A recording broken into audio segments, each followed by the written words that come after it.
6장 30절로 56절의 말씀인데 30절에서 44절의 말씀까지 보도록 하겠습니다. 사도들이 예수께 모여 자기들이 행한 것과 가르친 것을 낱낱이 고하니 이르시되 너희는 따로 한적한 곳에 가서 잠깐 쉬어라 하시니 이는 오고 가는 사람이 많아 음식 먹을 겨를도 없음이라. 이에 배를 타고 따로 한적한 곳으로 갈새 그들이 가는 것을 보고 많은 사람이 그들인 줄 안지라. 모든 고을로부터 도보로 그곳에 달려와 그들보다 먼저 갔더라.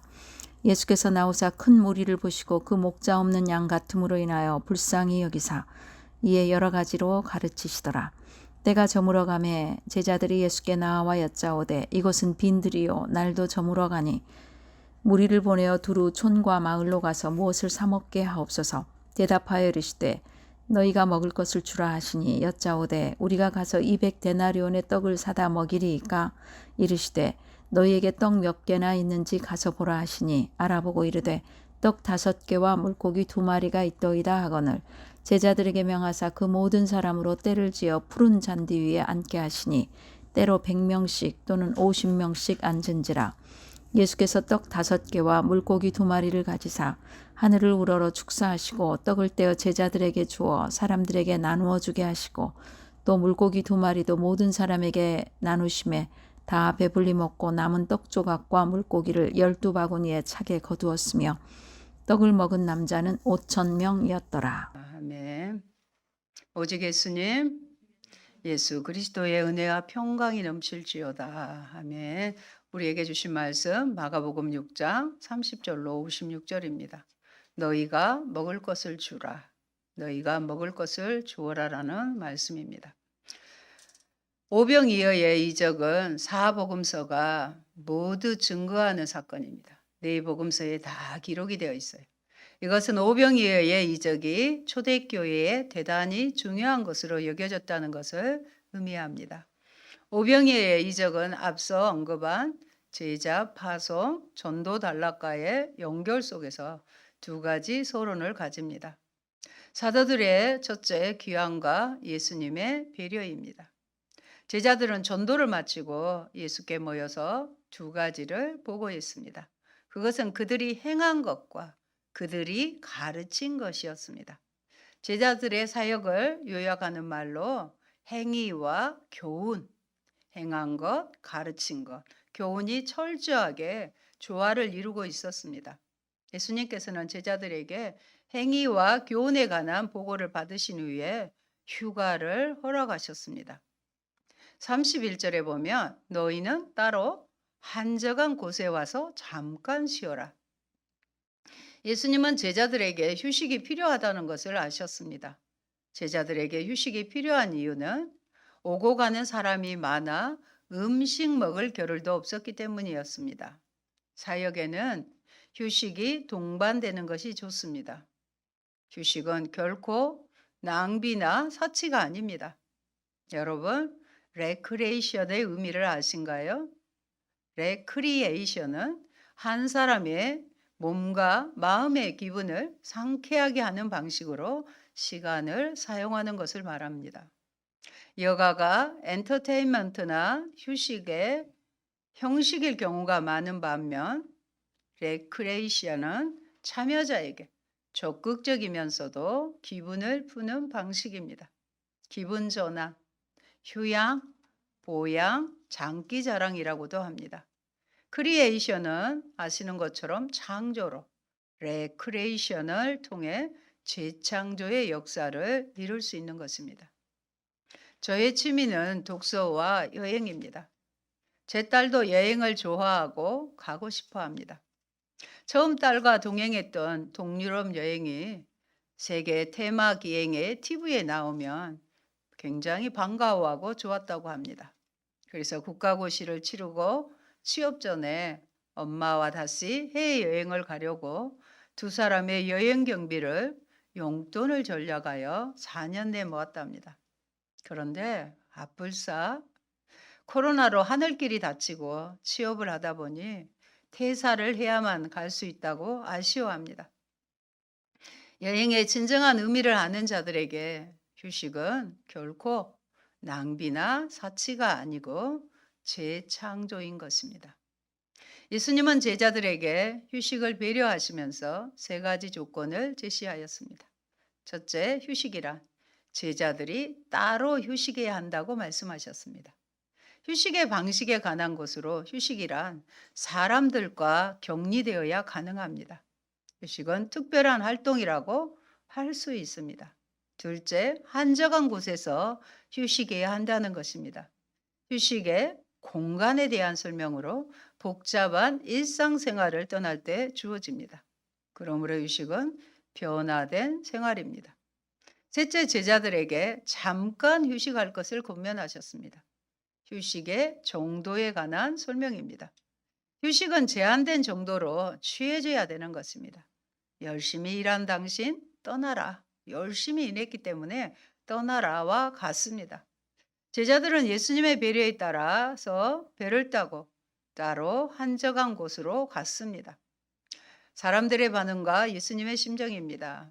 사람들은 제자들이 가는 것을 보고 달려가 제자들보다 먼저 행선지에 도착하였습니다.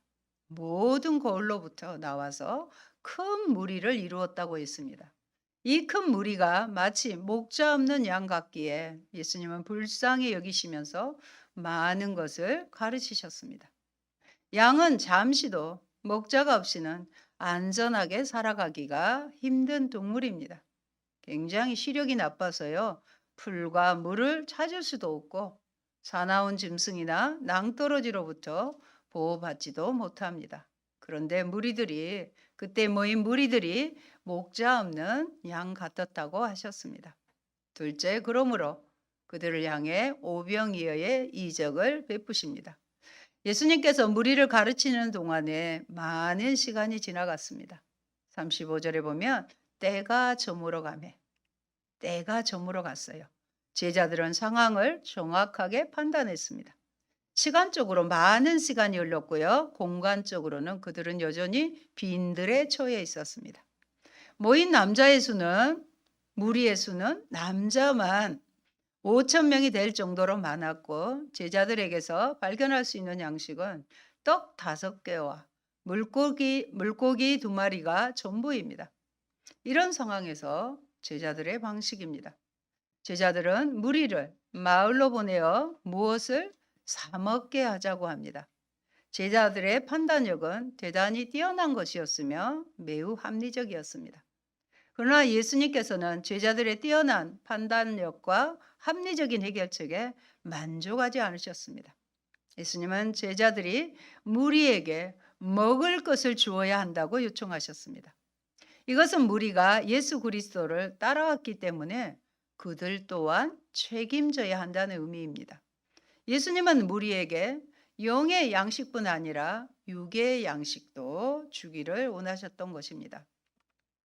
제자들이 책임져야 할 영역을 영적인 것에만 제한시키지 않고 물질적인 것에까지 확장시키신 것입니다. 제자들은 예수님의 말씀을 듣고 금전으로 해결하라는 것으로 이해했습니다. 우리가 가서 200데나리온의 떡을 사다 먹이리까? 제자들은 공금을 털어 무리를 먹이려고 했지만 예수님은 제자들이 그들의 소유를 내놓기를 바라셨습니다. 너희가 먹을 것을 주라 이렇게 말씀하신 후에 너희에게 떡 몇 개나 있느냐 가서 보라고 말씀하셨던 것입니다. 제자들이 감당해야 할 사명을 시사하고 있습니다. 목자는 양의 필요를 채우고 돌보는 일을 해야 합니다. 착취에 찌들려 영육간의 기갈 상태에 있는 백성들을 섬기는 일은 목자의 최우선적인 일입니다.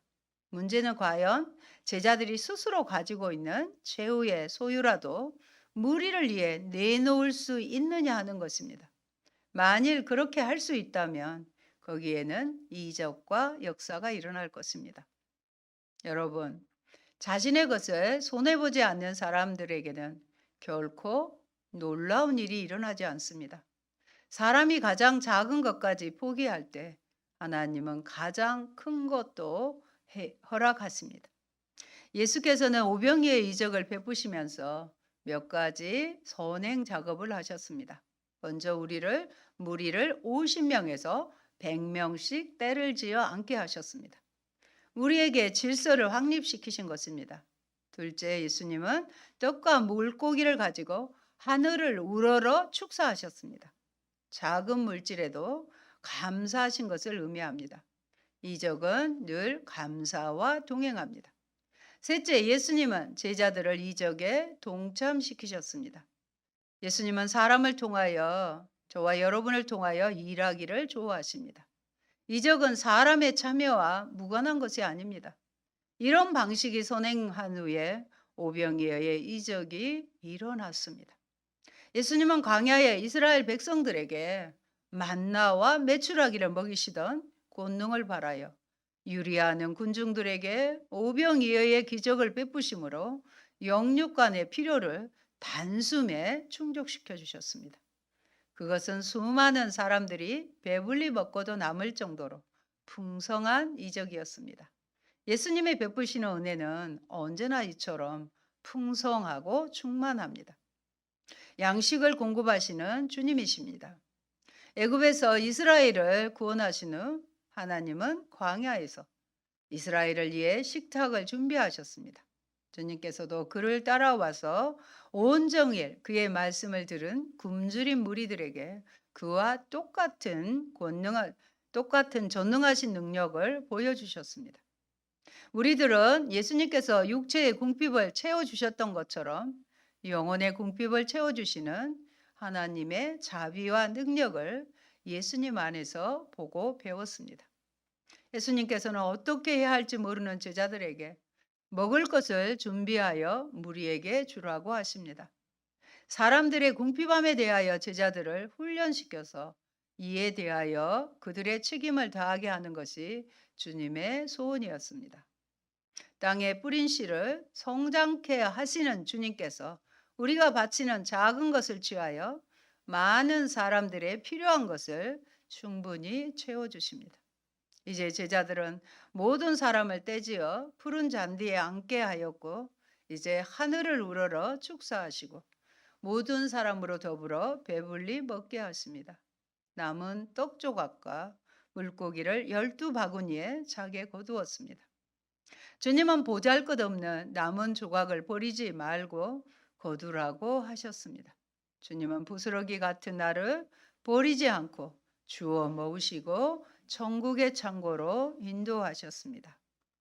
사랑하는 여러분, 오병이어의 기적은 하나님 나라의 확장이 어떻게 되어지는가에 대한 그림과 같은 주님의 가르침입니다.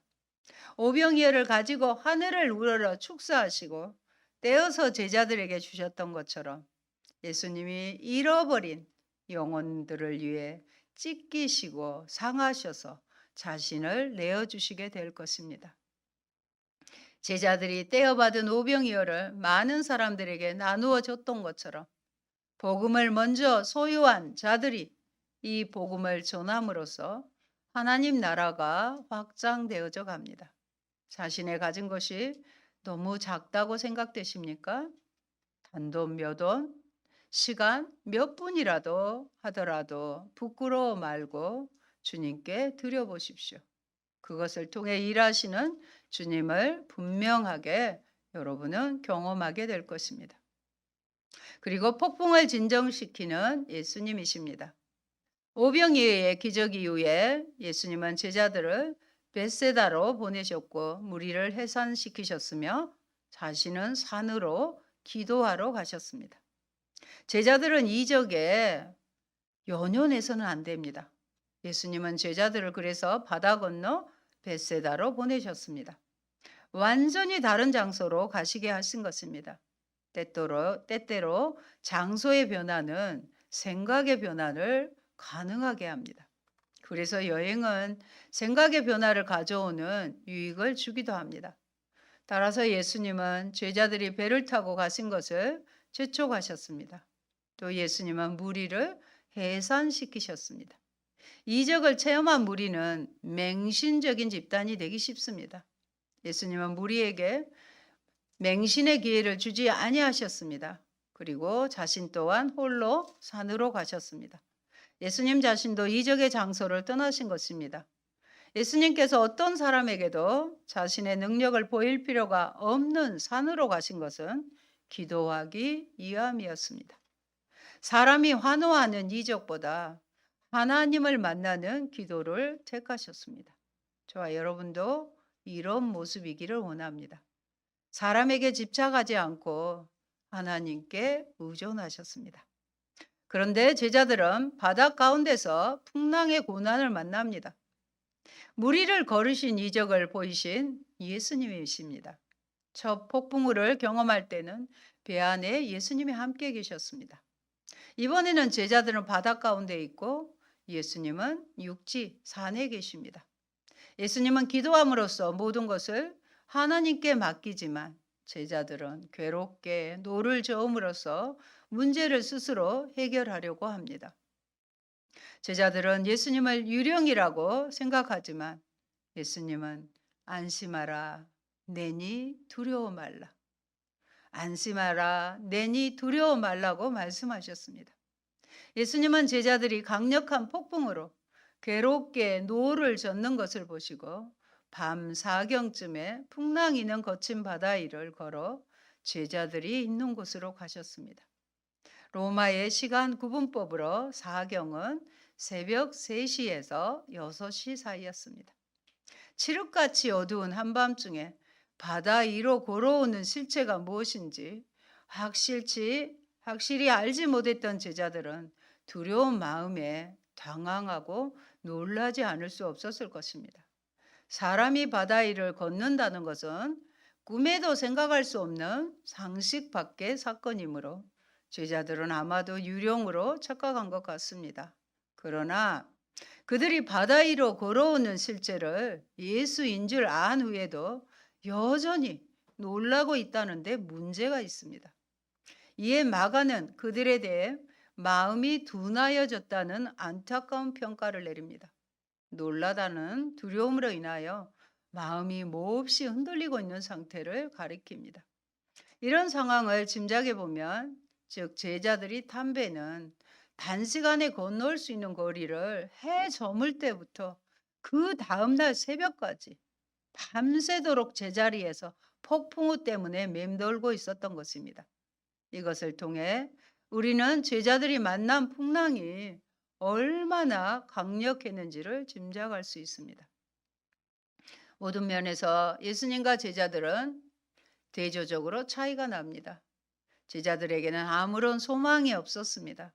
진정한 소망은 오직 예수께만 있습니다. 제자들의 고난은 점점 더 심화되었습니다. 날이 저물고요. 배는 바다 가운데 있으며 바람이 그들을 거슬렸습니다. 그래서 제자들은 시야와 방향을 놓치고 말았습니다. 방어하기 힘든 자연의 공격을 당하게 되어 상황이 자꾸 악화되고 있었습니다. 예수님은 바로 이런 제자들을 구원하십니다. 점점 더 예수님은 더 적극적인 행위를 하신 것을 알 수 있습니다. 홀로 무태에 계시다가 제자들이 괴로이 노 젓는 것을 보시고 어떻게 했어요? 그들을 향하여 오시고 그들에게 말씀하시고 그들의 배에 올라 그들에게 가셨습니다. 제자들은 점점 더 절망에 빠져들었지만 예수님은 점점 더 구원을 절망 가운데서 베푸십니다. 갈릴리 바다는 제자들에게 고난과 절망의 장소였지만 예수님에게는 은혜와 구원의 장소였습니다. 사랑하는 여러분, 마가는 무리에서 일어난 두 기적을 보고 제자들이 깨닫지 못하고 놀란 일을 제자들이 오병이어의 기적의 의미를 깨닫지 못한 것과 연결시키고 있습니다. 52절에 보면 이는 그들이 그 떡 떼시던 일을 깨닫지 못하고 도리어 그 마음이 둔하여졌음이라고 기록합니다. 그들이 앞선 오병이어의 기적의 의미, 곧 우주의 주관자와 참 생명의 주인이신 그분이 그곳에 계셨다는 사실을 깨닫기만 했다고 한다면 그들은 예수님이 무리를 걸어오실 뿐만 아니라 물결을 잠재우신 것을 보고 그렇게까지 놀라지는 않았을 것입니다.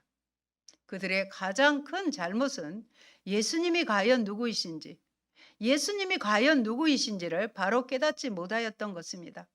주님의 기적을 이미 체험했으면서도 그 기적을 통해 하나님의 아들로서 우리 잊지 말아야 될 것, 예수님은 하나님의 아들이십니다. 능력을 행하시는 주님의 실체를 바로 깨닫지 못하므로 마음이 완악해져 있는 자들은 그 후에 벌어지는 주님의 어떤 신기한 행동들을 통해서도 기쁨과 평안을 누리지 못하고 오히려 두려움에 떠올 수밖에 없는 것입니다. 예수님은 이제 하나님과 동등한 자리에서 파도를 꾸짖고 호수를 잠잠케 하신 후 왜 그렇게 겁내느냐? 어째서 믿음을 갖고 있지 못했느냐고 하십니다. 예수님은 일상적인 믿음을 넘어서는 믿음을 요구하신 것입니다. 믿음이란 적어도 예수님이 하나님의 자리에 서서 바람과 풍랑을 제어하는 힘이라는 것을 보여줍니다. 이 믿음은 거센 폭풍의 위기 속에서도 제어할 수 있는 믿음이며 앞으로 다가올 십자가의 죽음도 맞이할 수 있는 믿음입니다. 이 믿음은 죽음의 세력을 극복하라는 엄청난 도전의 믿음이기도 합니다. 그러므로 성도 여러분, 만일 여러분이 보다 깊은 은혜의 세계로 나아가기 원한다면 먼저 말씀과 기도로 여러분의 영적인 눈을 활짝 여시기 바랍니다. 신령한 것은 신령한 것으로 분별한다는 성경의 기록과 같이 말씀과 성령을 통해 신령한 눈을 뜸으로써 오늘날에도 살아 역사하시는 하나님의 손길과 은혜를 깊이 체험하는 성도들이 되시기를 바랍니다.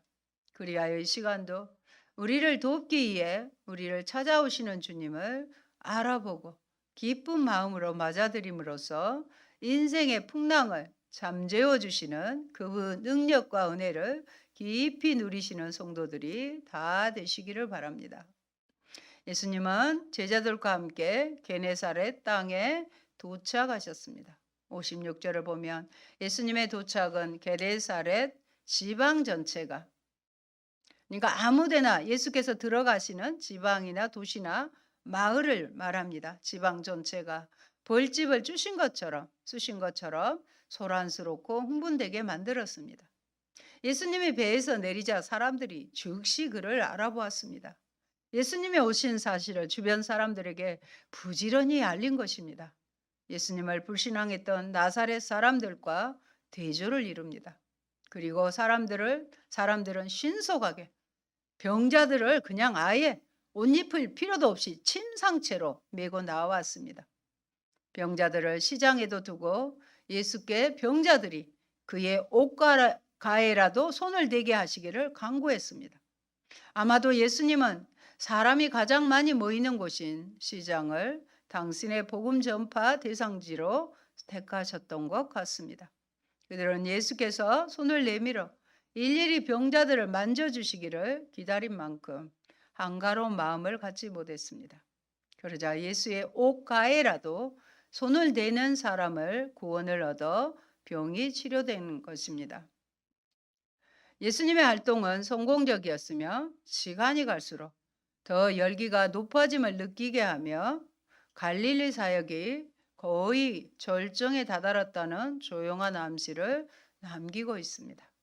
사랑하는 성도 여러분, 예수님을 알아보는 사람은 유익을 얻습니다. 예수님 때문에 흥분하는 사람들에게는 은혜가 수여됩니다. 예수님께로 나오는 사람들에게는 생명이 주어집니다. 예수님을 의지하는 사람은 구원을 얻습니다. 오늘 우리 삶에 믿음으로 산다고 사는데도 어려움이 있고 고난이 있습니까? 눈물이 있고 아픔이 있습니까? 좌절이 있고 절망이 있습니까? 두려움이 있고 혼란이 있습니까? 밤사경에 무리를 걸어서 제자들에게 오시듯이 그렇게 우리의 고난 속으로, 우리의 두려움과 절망 속으로 우리 주님이 걸어와 주시기를 바랍니다. 내 이성으로는 아무리 생각해도 이 고난을 이길 방법이 없고, 내 경험으로는 아무리 떠올려도 이 물결을 이기는 지혜가 없지만 내 안에 거하시며 안심하라. 내니 두려워 말라고 말씀해 주시는 형통의 은혜가 있기를 바랍니다. 그래서 더 믿음으로 살아야 하겠다고 다짐하며 우리가 주님 안에, 주님이 우리 안에 거하시는 형통의 삶을 살아가기를 다시 한번 예수님 이름으로 축원드립니다. 아멘. 좋으신 아버지 감사합니다. 생명의 떡이신 우리 주님께서 오병이어의 기적을 베푸사 아버지 배고픈 무리들을 다 먹이신 것처럼 하늘에서 내려온 산떡이신 예수님께서 당신의 몸을 찢으시고 찢기어서 우리에게 생명을 주셨음을 감사를 드립니다. 이 주님을 늘 내 안에 모시게 도와주시고 아버지 우리의 인생길에 때로 밤새도록 폭풍우 가운데 한 발자국도 못 나가는 그런 상황이 있다 할지라도 무리를 걸어오셔서 안심하라 내니 두려워 말라고 하신 주님의 음성을 늘 들으며 주님과 함께 이겨내고 승리하는 우리의 삶이 되기를 원합니다. 아버지 그런 은혜 내가 주님 안에 주님이 내 안에 거하여 주의 음성에 귀를 기울여 형통의 삶을 사는 귀한 축복이 우리 가운데 늘 은혜로 베풀어 주옵소서. 예수님 이름으로 기도합니다. 아멘.